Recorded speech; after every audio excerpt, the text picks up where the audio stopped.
It's a pleasure to meet you. আমার কি আসিফ নজরুল ভারতের জয়শঙ্কর এবং হাসিনার সাথে গোপন বৈঠকের ভিডিও ফাঁস।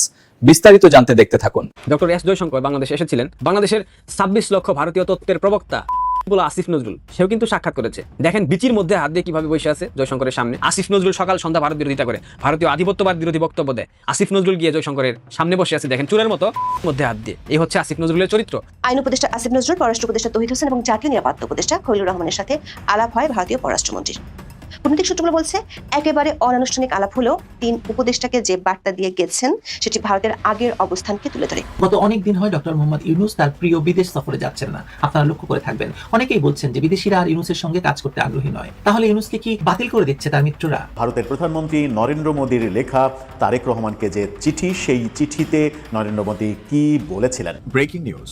কিন্তু জামাতে যিনি আমির, তার ভারতীয় কূটনীতিকের সাথে যে গোপন বৈঠক হতেই পারে, তবে ভারতীয় কূটনীতিকের কথায় তিনি যে বৈঠকটা গোপন রাখলেন, এটা ভারত সম্ভবত কনফিউজড যে আগামী নির্বাচনে কে ক্ষমতায় আসবে, বিএনপি না জামাত। সেই কারণে সুপ্রিয় দর্শক, আসসালামু আলাইকুম রহমতুল্লাহ। নতুন একটা নিউজে সুপ্রিয় দর্শক আপনাকে স্বাগতম। আজকের সবচেয়ে বেশি আলোচিত রাজনৈতিক নিউজগুলো নিয়ে আজকের এই ভিডিওটা আমরা সাজিয়েছি। সুপ্রিয় দর্শক, এক মুহূর্তে না টেনে সম্পূর্ণ ভিডিও দেখার জন্য আপনাকে অনুরোধ জানাচ্ছি। সুপ্রিয় দর্শক, সম্পূর্ণ ভিডিওতে আপনি দেখলেন রাজনৈতিক মনটা কোন দিকে ঘুরে যাচ্ছে, ভবিষ্যতে কে ক্ষমতায় আসতে যাচ্ছে, আওয়ামী লীগ নির্বাচন করতে পারবে কিনা, তার সমস্ত কিছুর বিস্তারিত আলোচনা আজকের এই ভিডিওতে। তাহলে চলুন আমরা কথা না বাড়ি সেই সম্পূর্ণ বিস্তারিত আলোচনা দেখে আসি। ভারত সম্ভবত কনফিউজড যে আগামী নির্বাচনে কে ক্ষমতায় আসবে, বিএনপি না জামাত। সেই কারণে তারা দুই পক্ষের সঙ্গে একটা সম্পর্ক স্থাপনের চেষ্টা করছে, এটা পরিষ্কার এবং এটা হয়ই উচিত। মানে ভারত হয়তো নিশ্চয়ই এখন তাদের পুরনো ভুলটা বুঝতে পারছে যে একটা ফ্যাসিস্ট সরকারকে টিকায় রাখা যায় না। ভারতের এই ভুলগুলো হবার কারণ হলো এই যে বিজেপি নিজেই তার দেশে একটা ফ্যাসিজম প্রতিষ্ঠা করছে।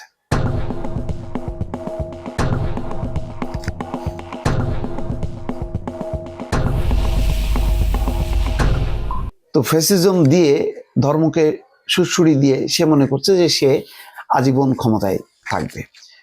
তো সেই কারণে ফ্যাসিস্টরা গণতান্ত্রিক দেশকে পছন্দ করে না। তারা তাদের মতন করে চারিপাশে, ভেতরে, ভারতের ভেতরে এবং ভারতের বাইরে তারাও চায় ফ্যাসিস্ট সরকার, পুতুল সরকার। মোট কথা, তারা হবে ফ্যাসিস্ট সরকার আর তার চারপাশে হবে পুতুল সরকার। সেই পুতুল সরকার হচ্ছে ওই দেশের জন্য একটা ফ্যাসিস্ট। তো ভারতের চিন্তা এরকম, আমি যে যা মনোবৃত্তিটা, সেটা হচ্ছে যে তার চারপাশে যত রাষ্ট্র হবে সবই হবে ভারতের অনুগত, ভৃত্যের মতন, দাসের মতো।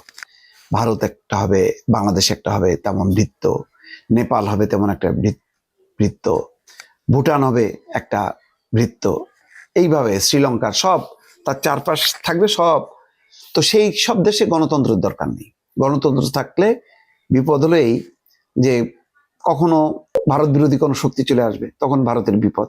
সুতরাং ওইসব দেশে ফ্যাসিস্ট সরকার থাকুক, এটি হচ্ছে ভারতের বর্তমান শাসকদের একটা নীতি। সেই নীতির একটা মানে ভুল প্রমাণ হয়েছে, জনগণ বাংলাদেশে উল্টাই দিছে। উল্টাই দেওয়ার পরে বেশ কিছুদিন তারা ধাক্কা খাইছে, বললো হাই হাই, এই কি হলো, এই কি হলো। তারা বিশ্বব্যাপী প্রচার করা শুরু করলো এটা আসলে গণতান্ত্রিক পরিবর্তন না, এটা হলো মৌলবাদী, উগ্রবাদী।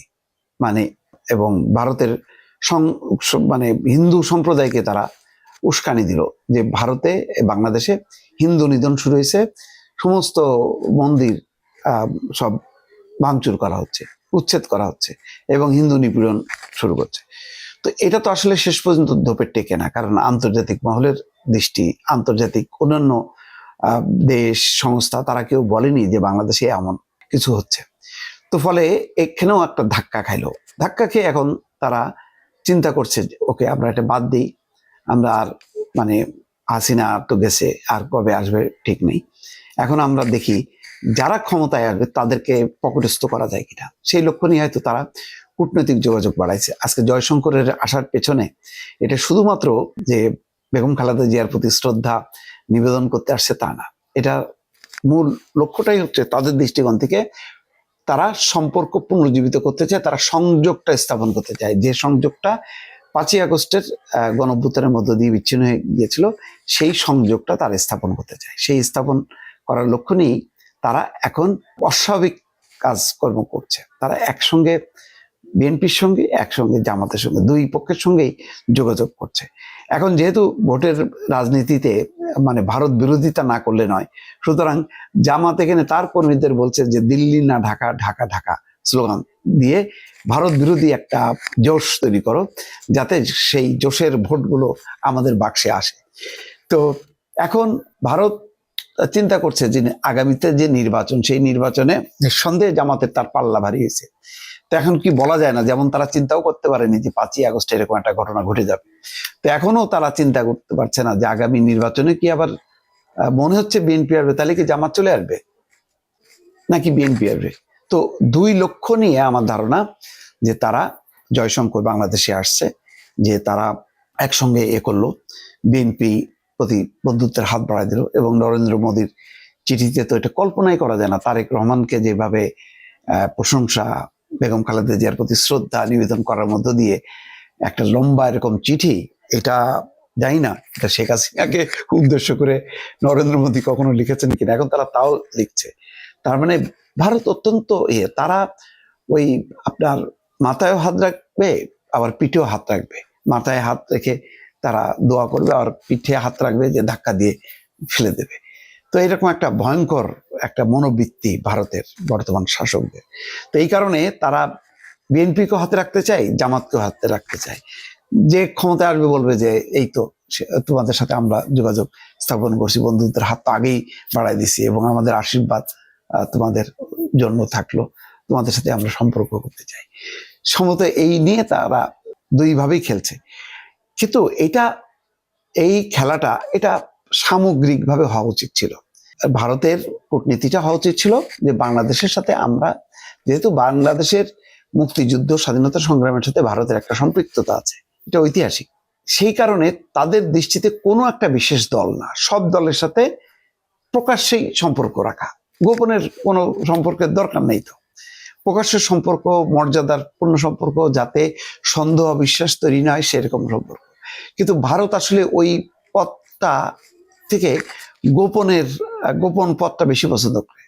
এই পছন্দ করতে যে আজকে ফট করে ফাঁস হয়ে গেল যে জামাতের আমিরের সাথে তাদের বৈঠকের কথা। কিন্তু আগেই তারা যদি বলতো, এবং প্রকাশ্যেই যদি তাদের কূটনীতিকরা ওই জামাতের আমিরের সাথে দেখা করছেন, আবার তারেক রহমানের সাথেও দেখা করছেন, বা এর আগে মির্জা ফখরুল ইসলাম আলমগীর সাথে দেখা করেছেন, এই মানে বিষয়গুলো কেন প্রকাশ্য হবে না? পশ্চিমারা তো এরকম লুকোচুরি করে না, তারা তো যেখানেই যায় সেখানে জানান দিয়ে যায়, তাদের পোস্টে লেখে।